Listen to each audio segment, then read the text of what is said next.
Hello students, let's start with ecosystem. Nature is in balance. Let's take up the story which is given about Nilgiri Biosphere Reserve. Before that, let me introduce you with Nilgiris. Nilgiris or Blue Mountains is the name given to a range of mountains spread across the borders among the states of Tamil Nadu, Karnataka and Kerala. Let's take up NBR. NBR, that is Nilgiri Biosphere Reserve. It is located in the Western Ghats and Nilgiri hill ranges of South India. It includes many national parks and wildlife sanctuaries. And you will be surprised to know that Nilgiri area is also very well known for the largest known population of Nilgiri teher and lion-tailed macaque. It is very much rich in biodiversity. Thus, in 1986, NBR was established covering the area of 5,520 square kilometer to protect the species. But frequent deforestation and human intervention has resulted in adverse consequences and destruction of ecosystems, resulting in degradation and also depletion of many resources. Let's start with ecosystem. When the living organisms and the environment interact with each other and show interdependence, it is termed as ecosystem, and the scientific study of the interactions between organisms and their environment is termed as ecology. Ecosystem has two components, biotic, that is the living part, and abiotic, non-living part. The examples of biotic component can be plants, animals and microorganisms, and abiotic components can be sunlight, water, air, soil, weather conditions, etc. Before we take functional aspects of ecosystem, let me give you few concepts about ecosystems. The species in an ecosystem are mutually dependent in many ways, so that I will explain you with the help of food chains and food webs later on. Before that, I remind you of the fact that even a small action of human being can affect environment in many ways. The biggest impact on the abiotic environment now comes from the actions of human beings. So here we also come to know that ecosystems play a very important role in the life of living beings. It helps in recycling of nutrients in the environment through biogeochemical cycles such as carbon cycle, nitrogen cycle, oxygen cycle, phosphorus cycle.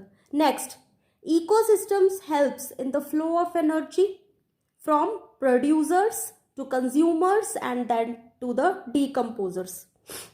The energy passed on to the consumers and the decomposers cannot retrace its path back. That means it is unidirectional. Now, food chains and food webs. Ecosystem has many food chains. So, what are food chains? It is a sequence of species in which each is the food for the next in the chain, or sequence of who eats whom in an ecosystem to obtain nutrition. Now, various links in food chain. So, food chain starts with the primary energy resource, that is the sun. Solar energy from the sun is utilized by the producers and converted into chemical energy. So, the link in the food chain that makes its own food from the primary energy resource are called as producers or autotrophs, such as plants. Next come organisms that eat the autotrophs. These are called as primary consumers or herbivores, that is deer, cow. The next link is animals that eat herbivores. These are called as secondary consumers, such as wolf, snake. Next comes the tertiary consumers or the top consumers. The lion, tiger, eagle, etc. can be placed under this group depending upon their position on the food chain.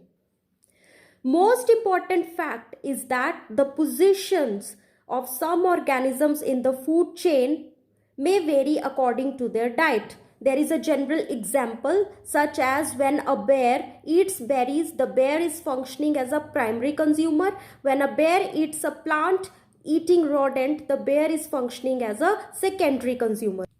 Food chain can be aquatic or terrestrial. As I told you, energy from the sun is utilized by the producers, then it is passed on to the primary consumers, secondary consumers, and then to the tertiary consumers. Thus, I again repeat, energy from passed on to the producers, then to the primary consumers, secondary and the tertiary consumers. Same way we take the example of terrestrial food chain, that is energy from the sun to the grass, to the grasshopper, to the rat, and then to the owl. Now, aquatic food chain.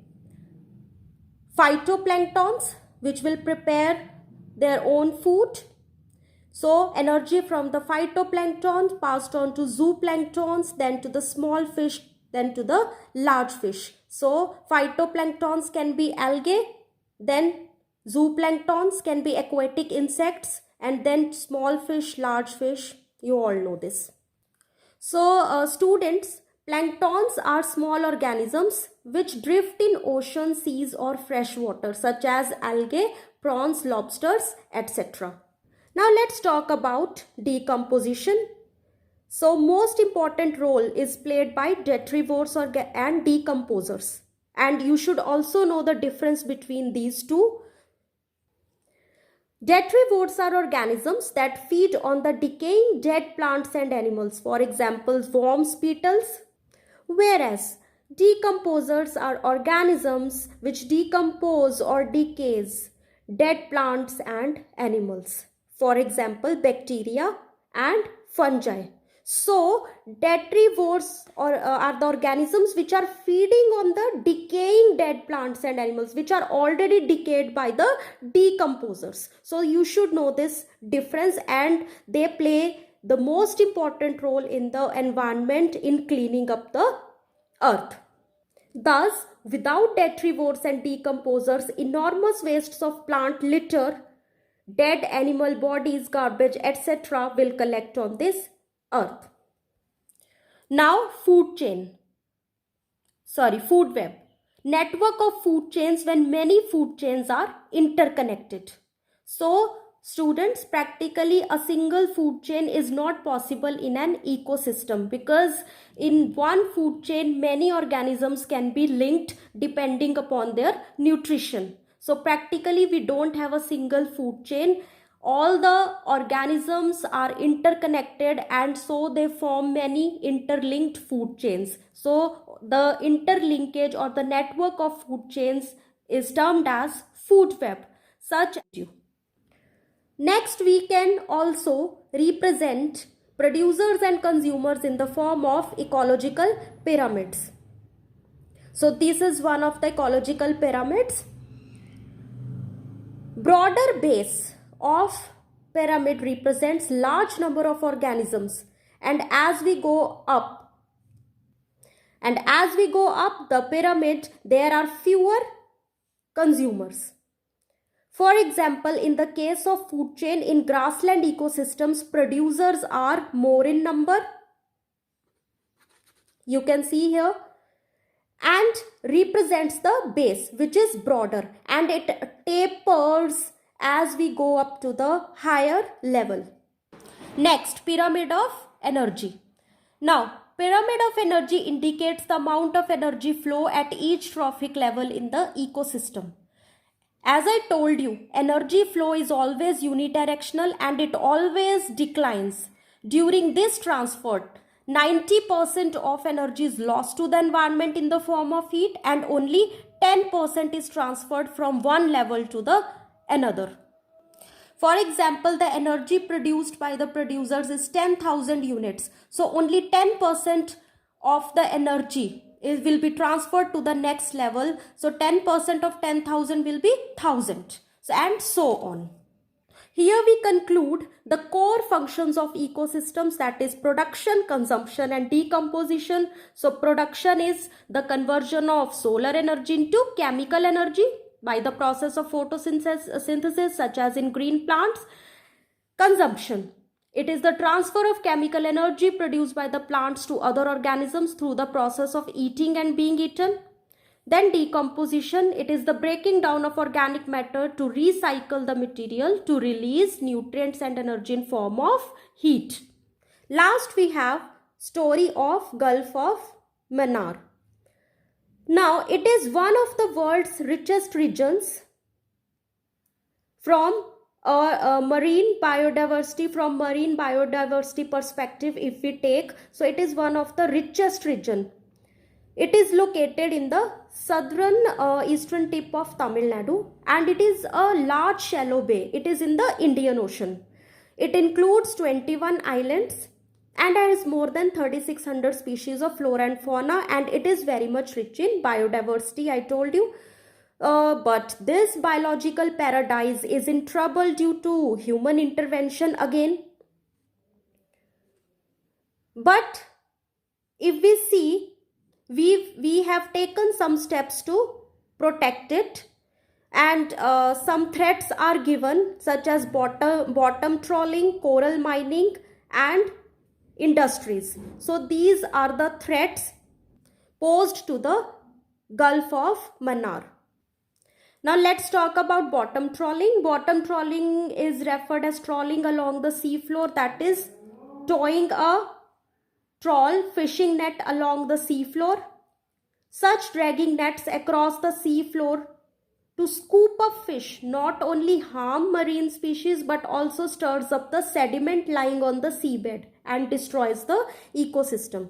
In coral mining, live corals are taken out of the water, and you will be surprised to know that they are used for commercial purposes. The most common use is to turn it to limestone or a cement substitute for use as a building material.